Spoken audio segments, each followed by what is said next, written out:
I'll just recall the things which I discussed. I discussed about a measurement of an earthquake, okay, which is measured in two ways. One is magnitude and the intensity. For measuring the earthquake in terms of magnitude, based on the amount of strain energy released, that magnitude will be measured, and to measure the intensity based on the amount of distraction which is caused at a particular place, the intensity will be decided. And there are several levels of intensity of the earthquake for each level, so the description is given, okay. And similarly there are 2 to 3 methods. One is MSK scale, which is there in the codebook itself. Then modified Mercalli earthquake intensity scale, that is IS scale. So these two scales are there. After that, I have also discussed the seismic risk evaluation, based the basic things which we need to consider for evaluation of an earthquake. Then I have also discussed the mitigation of an earthquake hazard. Okay, if some earthquake event takes place at a particular place, how to reduce, how to safeguard the people, and how to reduce the distraction which is caused due to the earthquake, okay. And precautionary measures, all those things I have discussed in this topic. And I have also discussed characteristics of the earthquake, duration, frequency, content, and amplitude. So the next topic is structural behavior under gravity and seismic loads, okay. Here in this topic we will be studying how a structure will behave under the gravity load, how the structure will behave under seismic load, okay, and what are the nature, what is the nature of the gravity loads and what is the nature of the seismic loads, what is the difference between the two, okay, what is the nature of bending moment of a structure which is subjected to the gravity load, okay, and what will be the nature of the bending moment for a structure which is subjected to the seismic load, okay. What are the differences in the drifts and the deformation of a structure, okay, when it is subjected to the gravity load or when it is subjected to the seismic loads. So all those things we will study in this topic, okay. Before that, all of you write these diagrams. See, these diagrams are very important. I am telling again and again, when in your examination 70% of the marks depending upon these diagrams only, how you are going to write the, how you are going to represent the diagram, depending upon that only the evaluator will assess the marks, we will give the marks, okay. So you be practice with all these diagrams, okay. All of you copy these diagrams. You take 3 to 4 minutes time for this. After that I will display the next coming diagrams. You need to write all these diagrams, okay. See, if you are neatly, if you are able to write the neat figures, then there is nothing in explaining the things. Just by referring to the diagram itself, we can explain the things here, okay. So just practice with diagrams, okay. If you just go through the points in reference to the figures, then you can easily give the explanation, you can easily remember, okay. So all of you write these diagrams. Write the headline as structural behavior under gravity and seismic loads. Structural behavior under gravity and seismic loads. Write these diagrams.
What? Up to here?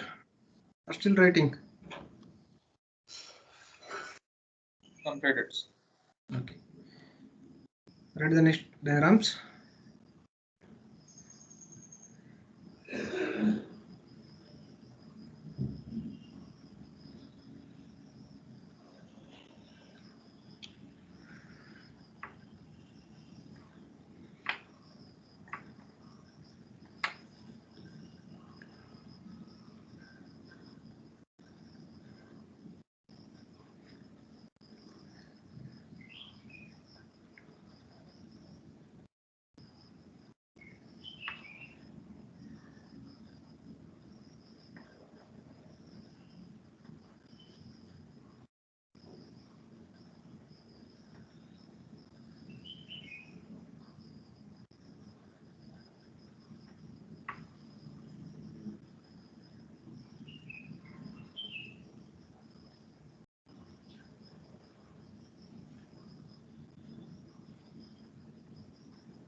The first diagram, whatever you are written is the loading, how the gravity loading and seismic loading will take place. Second diagram is the deflected shape under gravity loading and the seismic loading. Third diagram is bending moment diagram for both gravity loading and the seismic loading.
Write the next one.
Figure D is what? PMDFA multi-story building. Yes, sir. Sir. Last one you write.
Okay.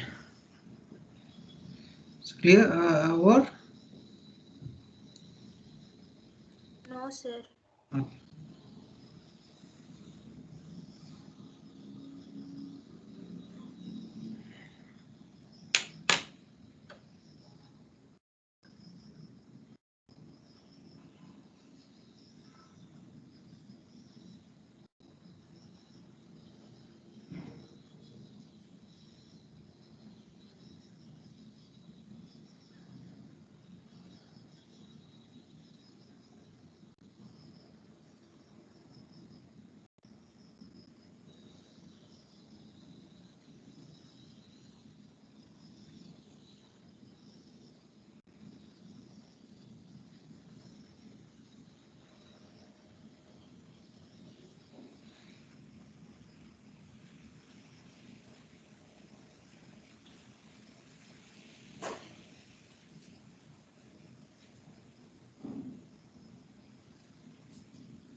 Okay.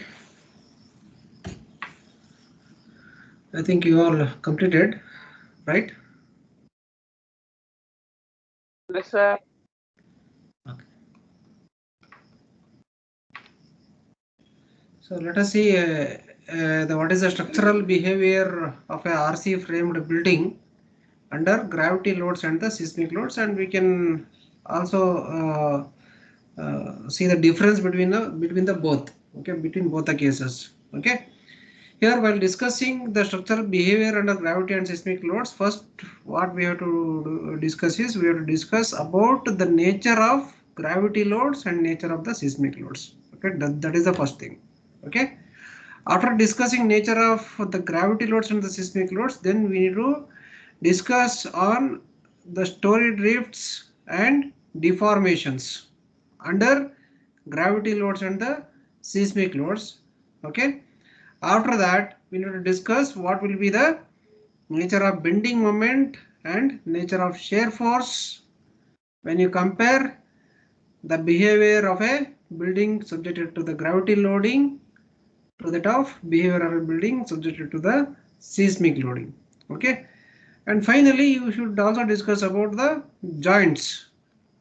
Okay, what are the precautionary measures to be taken at the joints if a building is subject to the gravity loading and when the building is subjected to the seismic loading. All these things you need to discuss. Okay, I hope you got some idea, or you got some idea, you got some input by just referring to the diagrams. Okay, behavior of the member and the subjected to the gravity load and the seismic load. Okay, when it comes to the loading, okay, that is gravity loading and the seismic loading. First you explain the difference between the both. Okay, what is the difference between gravity loading and the seismic loading?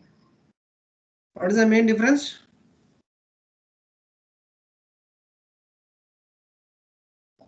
Difference between gravity loading and the seismic loading. There is one main difference between the both.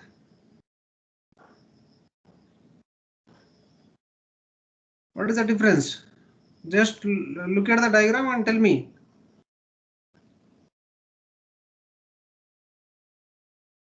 What is the difference you are observing?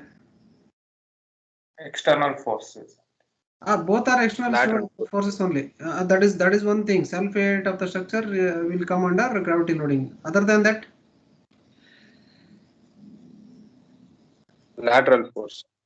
lateral force. Okay, here when you take the gravity loading will always act along the direction of gravity, whether it may be the live load, or the dead load. Okay, it will always act along the direction of gravity, but the seismic load will act in lateral direction. Okay, it will act along the lateral direction. That is the main difference between the gravity loading and the seismic loading. Then any other differences? Tell me. Other than this is the main difference.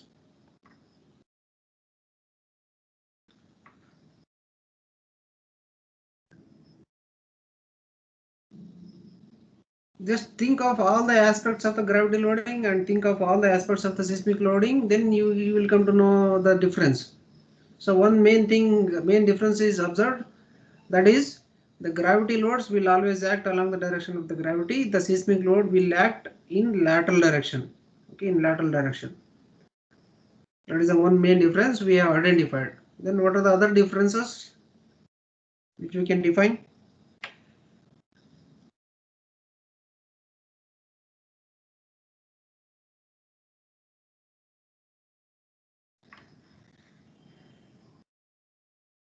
Any other differences?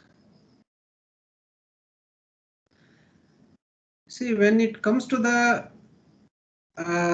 determination of gravity load and determination of the seismic load, okay, this gravity loading is deterministic. Okay, it is deterministic in nature.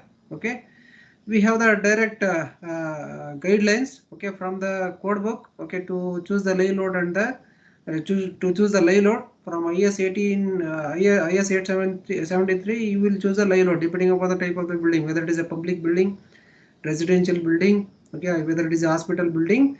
The live load intensities are given directly from that IS 873 code book. You will choose the live load, and dead load you can find it knowing the sectional dimensions of the member, and by knowing the density of the RCC, you will find the dead load. Okay, so including dead load plus live load, you will get the total gravity load that will act on the structure. Okay, so this gravity loading is deterministic in nature. Okay, by the direct calculation you can arrive at what is the total gravity load which acts on the structure. But when it comes to the seismic loading, it is indeterministic, means indirectly we have to assess the what is the possible lateral load which will act on the structure. Indirectly means what? How we have assessed the story shear force in the previous problem. What we have done, we have taken what is the zone of the building where it is located, that we have taken. Then we have taken what is the type of the soil. Okay, what is the type of soil we have taken. Then what is the type of the building, whether it is a frame structure or it is a SM or a building special moment resting frame. Okay, type of the structure we have taken. Okay, then we have taken what is the use of the building, whether it is a public building or it is a residential building. Based on that, we have assumed some importance factor. Okay, importance factor we have done. By knowing all these things, we have come up with this story shear force. Okay, we have come up with this story shear force. So it is a indirect measure of indirect measurement of the seismic loading. Here we will measure the seismic load indirectly. Here we will directly measure. We are here the possible live load which acts on the structure is directly known. Possible dead load, the dead load depending upon the sectional dimensions is also known. Directly you can have a direct calculation, but here it's all depends on indirect calculation. Okay, it's all depends on various other features of the location. Okay, it depends on features of the building as well as features of the location. Okay, depending upon that we will assess the seismic loading. So one more difference what we can observe is the gravity load is a deterministic in nature. Okay, directly we can assess it, but seismic loading it is little indeterministic. By the different features of the soil condition and location and different features of the building, we will assess the what is the possible amount of seismic load that will act on the building. That is the one of the major difference what we can observe between the gravity loading and the seismic loading. Okay, now we came to know about the two major differences. Then there is one more difference. Okay, there is one more difference. Anyone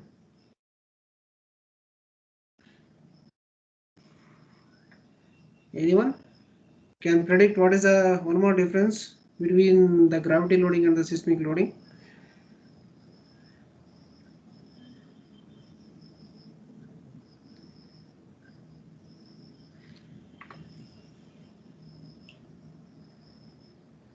See, if you observe the nature of the gravity loading and if you observe the nature of the seismic loading, what is the nature of gravity loading? See, once it is applied, it is done. It is a permanent application of the load. Okay, once it is applied along the direction of the gravity, it is done. Okay, whether it may be the live load or the dead load. But when you take the seismic loading, it is cyclic in nature, right? Okay, it is cyclic in nature. The underlying the strata or the earth, it keeps on vibrating. So building will be subjected to the alternative compression and tension. So here whatever the seismic load which is acting on the structure, it is cyclic in nature. Okay, seismic load whatever it is acting on the structure, it is cyclic in nature. But here in case of gravity loading, it is a permanently applied load. Okay, permanently applied load, and it will act along only one direction. It is not cyclic. Okay, but seismic loading, it is a cyclic nature of loading. Okay, that will take place on the building. Okay, this is the one of the major difference what we can observe between both the cases. Okay, and when it comes to the deflected shape of the building which is subject to the gravity loading and a building which is subject to the seismic loading, the difference is clear just by referring to the figure itself. Here you can see at the middle there is a sagging bending moment. Okay, at the middle there is a sagging moment, and at the support there is sagging bending moment if the beam is continuous. Okay, if it is discontinuous, then there won't be any moments. Okay, only the sagging bending moment, and it's uniform, almost uniform in nature. Okay, from both the sides, if the uniformly distributed load or the symmetric loading is acting on the building, the nature of building will be almost uniform in nature. But when you observe the deflected shape of a building subject to the seismic loading, you can see that on one side there is upper deflection, on the other side there is lower deflection. Means on one side there will be full lagging, on the other end there will be full sagging of the building. Okay, so here this type of behavior of the structure is very dangerous to the building, especially at the joints. Okay, at this condition there will be a chance of failure of the joints of the structure. Okay, so just by referring the figure itself you can understand the thing here, the main difference between the behaviors under gravity loading and the seismic loading. Okay, and here a single bay frame is taken. Okay, a single bay frame is taken. For that the detailed bending moment diagram for a building subject to the gravity loading and BMD for a building subject to seismic loading is written. Here you can see bending moment diagram. It is sagging at the center and hogging at the support. If the beam is discontinuous, if the beam is assumed to be continuous, then you will get hogging bending moment at the support. But when you take the BMD of a structure or frame which is subject to the seismic loading, you can see on one side the sagging, on the another side hogging. Here you can see the more deformation or the deflection of the column. The column will be in dangerous condition because the columns, they are most of the times the columns will be designed to carry the axial loads. Okay, axial loads, and some eccentricity will be taken into consideration with that axial loads. Okay, if the columns are subjected to the gravity loads, then there is no issue. There is no issue. They can easily carry the loads. But when it comes to the lateral load, there is more chance of deflection of the columns. Okay, they are in danger condition. Okay, because that is why the special consideration has to be made while designing the columns. Means, say, as a alternative, compression and tension will be subjected to on both the sides of the column. Okay, and one more thing, this is cyclic in nature. Okay, it is cyclic in nature. Sometimes the column will be subjected to the rightward bending moment like this, and when it comes to the cyclic nature of the loading, again the same column will be subject to the like this. On both the sides the deflection will be there for the column. Therefore, while providing the reinforcement, the tension reinforcement should be provided on both the sides of the column.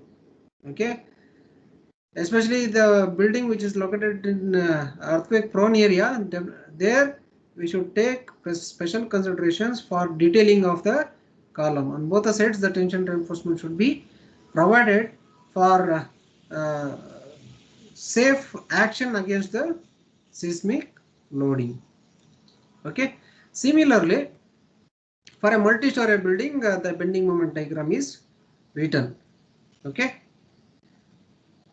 then one more thing, when it comes to the joints of the structure, as I told, the joints are at the joints you can observe more cracks or failure of the joints when it is subjected to the seismic loading. When it is subjected to the seismic loading, but gravity loading no problem.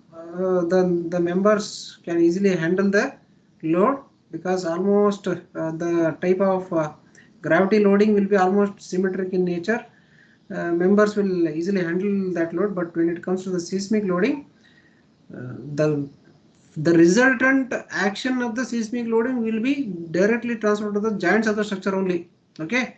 See, in the previous problems, while doing the analysis, earthquake analysis, what we have done? We have identified story shear forces at each and every floor. At each and every floor means this is nothing but joints only. Okay, this is joint only. Okay, at this joint only, there is more chance of failure of the building. So joints are the very important thing. So while doing the detailing at the joint, the special detailing has to be performed at the joints. That detailing, the complete details of a detailing of a structure with respect to the earthquake force is given in code books. Okay, IS code books. Referring to that code book, we need to perform the detailing. Okay, then how to give the detailing at the joints, how to give the detailing for a beam, how to give the detailing for a column. Okay, so as to resist the earthquake load, all those things you are going to study in fourth model. Okay, you are going to study in detail about fourth model. I'm going to discuss the same things. Okay, so to resist this seismic loading or the lateral loading, a special ductile detailing has to be performed. Okay. So for a multi-story building, this is the bending moment diagram under gravity load for a multi-story building, and this is the bending moment diagram for a multi-story building under seismic loading. Under seismic loading. So the same things I have discussed here. Okay, same thing I discussed here. And I did not discuss about the drifts and deformations about the gravity loading and the seismic loading. Here you can see by just figure, the drifts and deformations are more when the building is subjected to the seismic loading.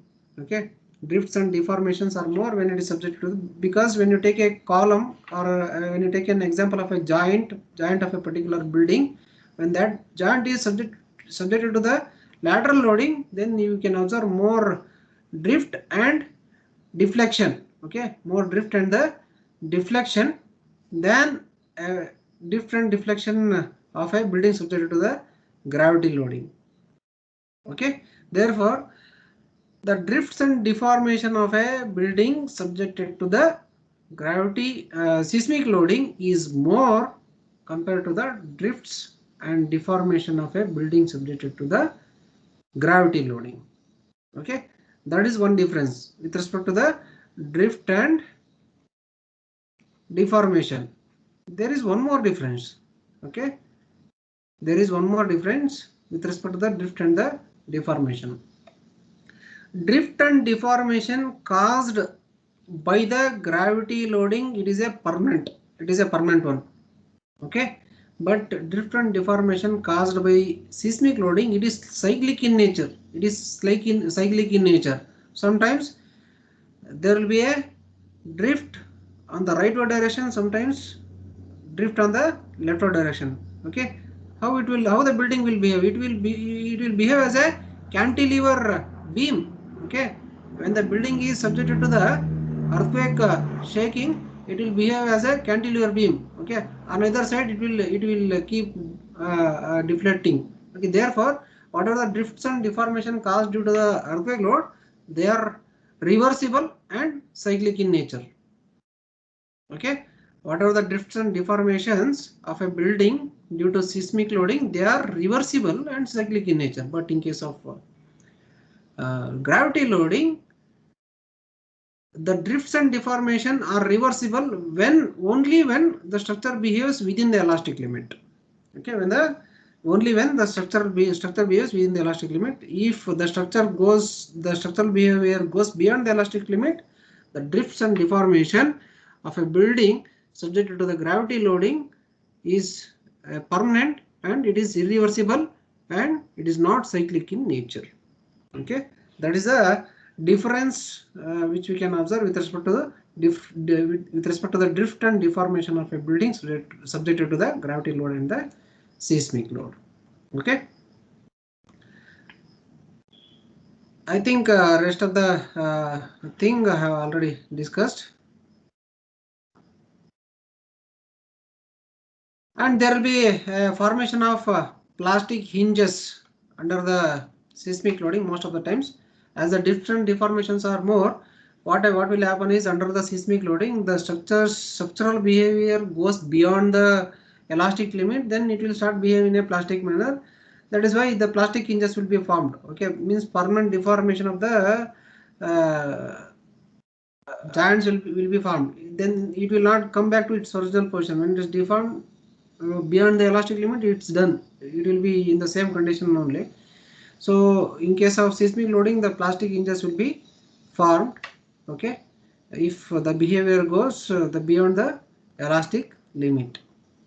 Okay, so in this way, with respect to the nature of load, okay, difference between the gravity loading and the seismic loading, I think I have discussed three main points with respect to the difference between the gravity loading and the seismic loading that you need to explain. Then you need to explain the deflection and deformation of the building subjected to the gravity loading and the seismic loading. That difference you need to write.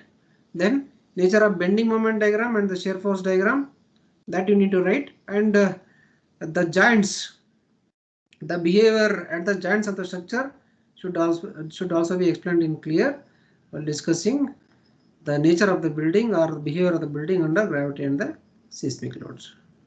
Okay, so this is about the idea on the behavior of the buildings under gravity and the seismic loads. Okay, so already got some idea.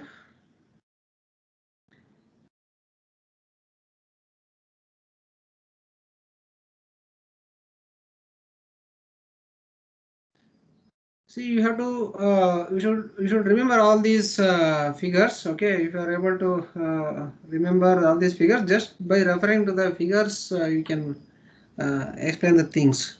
Okay,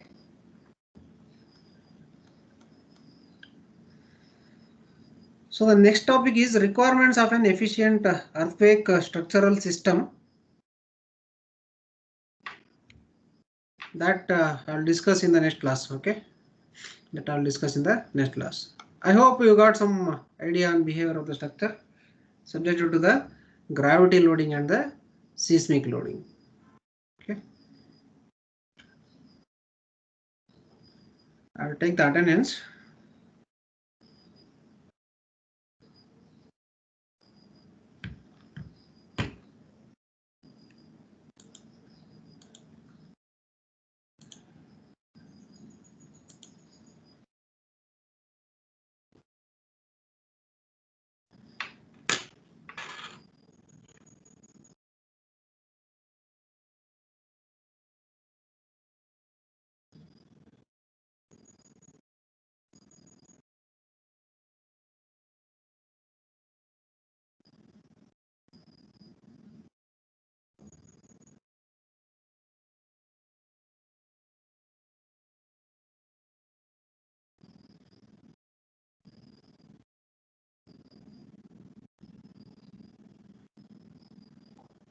Just a minute.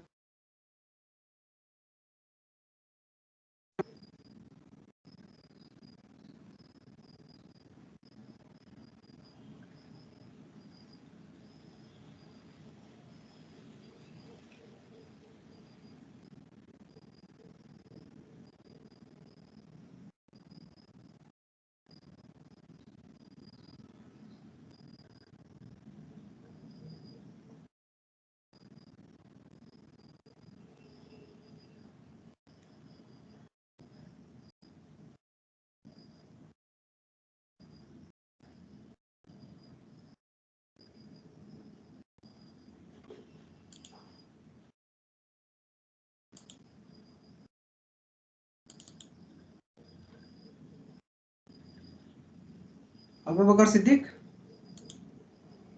Anjaneya,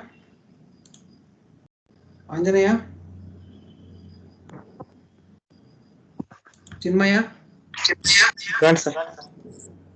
Dakshita, Present, sir. Dhananjay, Navya, Present, sir. Madan, present. Mohammed Altaf,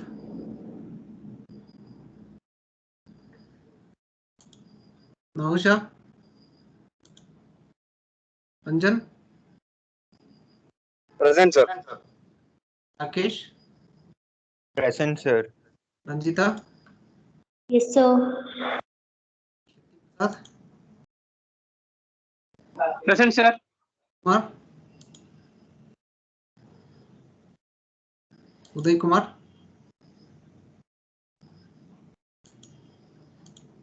I think all of you completed filling the online examination form. Is that completed? Yes, sir. Yes, sir. If anyone not finished, you finish it. Okay. Okay. I'll continue in the next class. Thank you.